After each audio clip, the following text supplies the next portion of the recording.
suis M. Guida Sow, je suis co-auteur du rapport sur l'adhésion du Maroc à la CEDEAO. Je suis douanier de formation.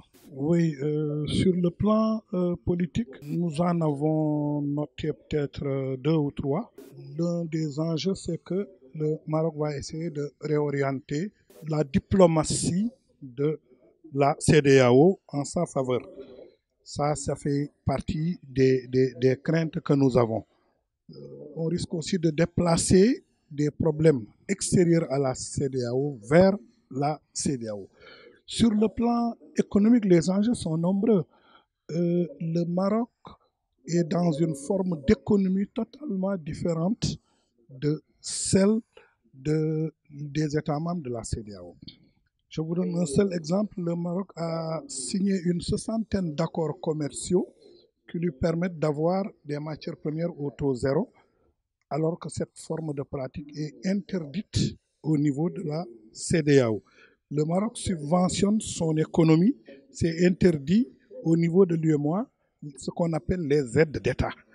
Le Maroc a des zones franches industrielles qui permettent à 670 entreprises de travailler sans payer aucun droit dans nos États. En ce qui concerne les règles d'origine, les zones franches ne sont pas reconnues. La CEDEAO n'a pas un personnel suffisant pour contrôler la totalité de ces zones franches. Donc vous voyez que les enjeux sont multiples. Sur le plan sécuritaire, peut-être que le Maroc peut nous apporter quelque chose, mais ce n'est pas obligatoire qu'il soit membre de la CEDEAO pour coopérer avec nous. La preuve, c'est que la France n'est pas membre de la CEDEAO et elle coopère avec nous. Elle appuie le groupe des 5 États que sont le Tchad, le Mali, etc., dans le cadre de la lutte contre la criminalité transfrontalière organisée. Donc on peut avoir des accords de coopération sécuritaire avec le Maroc sans que le Maroc soit État membre de la CEDEAO.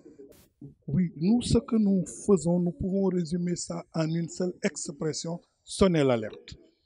Nous ne sommes pas anti-marocains. Nous ne sommes pas anti-gouvernement sénégalais ou anti-gouvernement ivoirien. Nous avons simplement dit à nos dirigeants, attention, la forme dans laquelle le Maroc est en train d'adhérer à la CEDEAO n'est pas la forme qui sied. La forme qui sied, c'est de faire des études d'impact dans laquelle l'essentiel des parties prenantes, à savoir les entreprises, à savoir la société civile, à savoir l'université, à savoir les syndicats de travailleurs, donneront leur avis. Vous, dirigeants de nos peuples, vous avez le droit de prendre une décision politique, mais cette décision politique doit être arrimée à une réflexion de toutes les parties prenantes pour mesurer les implications, pour voir quelles sont les conséquences. Nous, déjà, il n'y a pas encore l'intégration du Maroc dans la CEDEAO que nous subissons les conséquences sur certains produits. On a donné l'exemple des mandarines qu'on cultivait à Thiès et dans la région de Casamance. Elles ont disparu. Elles ont disparu parce que le Maroc vendait au Sénégal des mandarines moins chères, c'est ce qu'on appelle le dumping, jusqu'à tuer cette forme d'agriculture. Et maintenant, les prix ont été relevés. Le jour où le Maroc va venir sans droit de douane, vous imaginez ce que ça peut amener. Donc, nous lançons l'alerte. Exactement, parce que si le Maroc vient, ce n'est pas par amitié spécifiquement. Le Maroc vient parce qu'aujourd'hui, son marché ne peut plus absorber la totalité de sa production. Oui, non, c'est clair même, ils le disent. Ils parlent de relais de croissance. Relais de croissance, c'est chercher des marchés extérieurs au Maroc. Nous avons même lu dans la presse marocaine des termes extrêmement gênants, tels que conquête. Conquête, ça nous rappelle quand même des souvenirs très douloureux. Ce sont des termes tels que conquête. Le Maroc cherche aujourd'hui plus à vendre ses produits qu'à venir investir au Sénégal. Parce qu'investir au Sénégal, par exemple, une usine qui fabrique, je ne sais pas, du yaourt, préfère faire les yaourts au Maroc, nous l'envoyer plutôt et faire travailler 200 jeunes Marocains plutôt que de venir au Sénégal implanter une usine de yaourt et faire travailler 200 jeunes Sénégalais. Il ne faut pas se voiler de la face.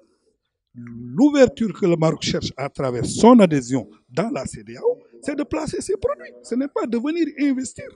Si ce n'était que l'investissement, on lui dit, Marhabib, venez, nous vous accueillons. C'est très simple. C'est déséquilibré si ce qu'on appelle les distorsions de concurrence ne sont pas corrigées. J'en ai cité quelques dans ma présentation. Le Maroc pratique des subventions. Nous, depuis 1993, nous avons interdit les subventions. Le Maroc pratique à des zones franches que nous ne pouvons pas contrôler.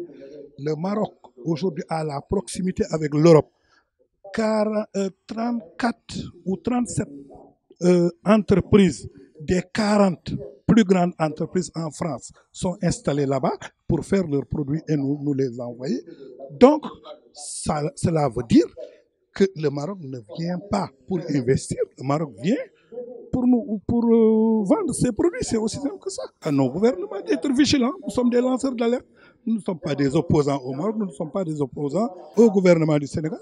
Et je termine en disant que nous souhaitons le dire aujourd'hui, et plutôt que de nous taire, de laisser cette chose se faire sans rien dire, on va nous dire, vous le saviez et vous ne l'avez pas dit.